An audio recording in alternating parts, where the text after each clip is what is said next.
Bonjour à tous, donc aujourd'hui nous allons travailler sur les ensembles de définition. Alors nous allons travailler sur la notion de fonction, alors comment on peut définir une fonction?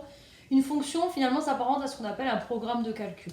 Donc clairement on va faire le schéma suivant pour un petit peu illustrer.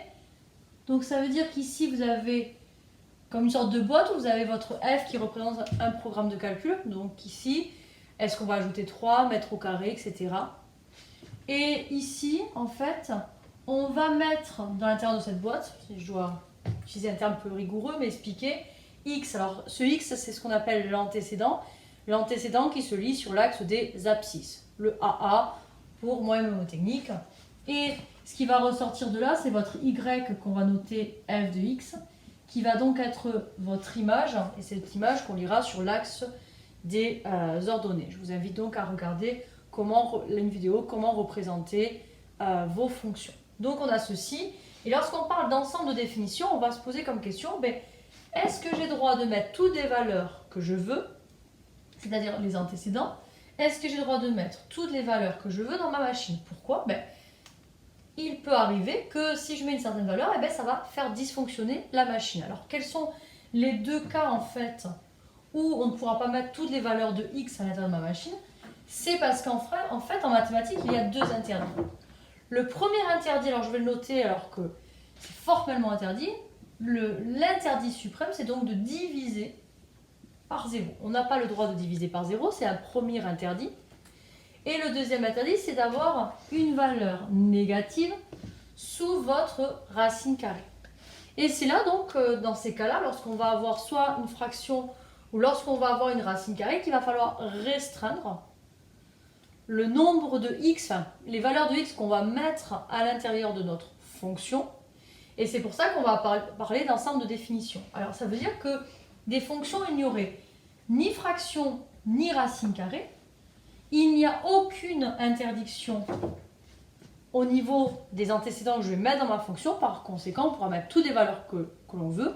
Et donc dans ce cas-là, l'ensemble de définition est représenté par R tout entier étant l'ensemble de nos réels.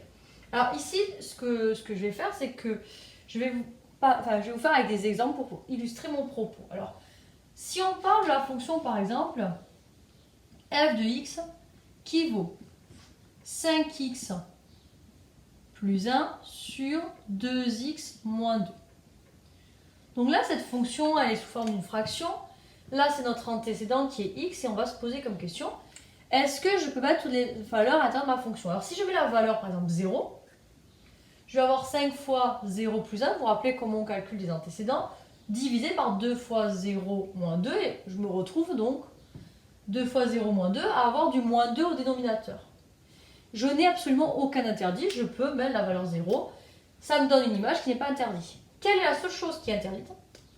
Je ne peux pas avoir 2x moins 2 qui doit égal à 0. C'est interdit, sinon je casse la machine, qui est ma fonction. Donc ça veut dire qu'il va falloir que je donne comment?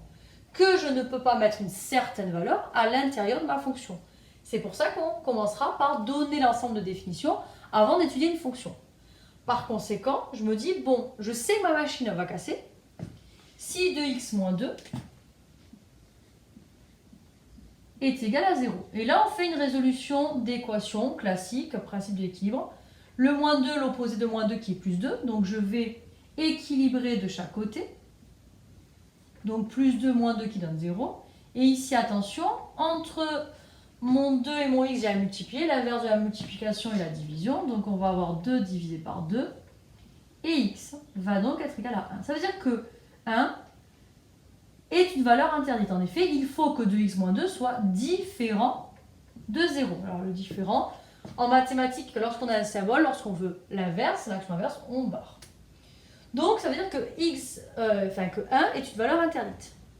Donc ça veut dire que je vais avoir le droit de mettre toutes les valeurs que je veux, sauf la valeur 1. Alors ici, on va noter que l'ensemble de définition ici, ça va être toutes les valeurs, donc qu'on notera grand R, sauf... Donc c'est ce slash un peu comme ceci à l'envers. Donc R, toutes les valeurs sauf, entre accolades, la valeur 1. Alors ceci, je vous invite à revoir la vidéo sur les intervalles. Ceci, on va, le long de notre axe gradué, se déplacer de moins l'infini à plus l'infini. Donc qu'est-ce que ça va donner? moins l'infini jusqu'à 1. 1, je ne le veux pas, donc je le rejette. Je fais un petit saut, parce que je ne veux pas 1. Le saut est symbolisé par le symbole réunion. Et ensuite, de 1 jusqu'à plus l'infini. Voilà ce que c'est qu'un ensemble de définitions. Et là, je vous montre des cas particuliers où justement, nous avons des valeurs interdites. Je vais maintenant vous donner un deuxième exemple. Donc, on a vu que les valeurs interdites apparaissaient dans le cas d'une fraction, mais dans le cas où on va avoir une racine carrée. Pourquoi ? Je vais introduire la fonction g de x qui vaut racine carrée de moins 2x moins 2. Ici, l'interdit suprême, c'est de se retrouver avec une valeur négative sur la racine carrée. Donc, on prend moins 2x moins 2, d'accord, on l'extrait, et on veut qu'elle soit positive, c'est ce qu'on veut, parce que sinon, ça ne fonctionne pas. Donc, en fait, je vais poser moins 2x moins 2, supérieur, attention, ou égal à 0. Alors, pourquoi ça peut être égal à 0 ? Rappelez-vous de quelque chose, c'est que racine carrée de 0 vaut 0, ça ne représente pas d'interdit. Je vais faire ma résolution d'une équation, vous pouvez regarder la vidéo associée. Et on se rappelle de quoi ?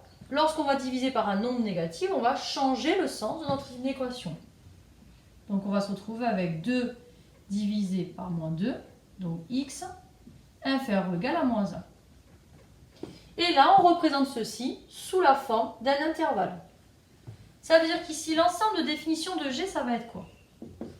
Ça va être toutes les valeurs qui vont aller de moins l'infini jusqu'à moins 1. On se promène tout le long de notre axe gradué.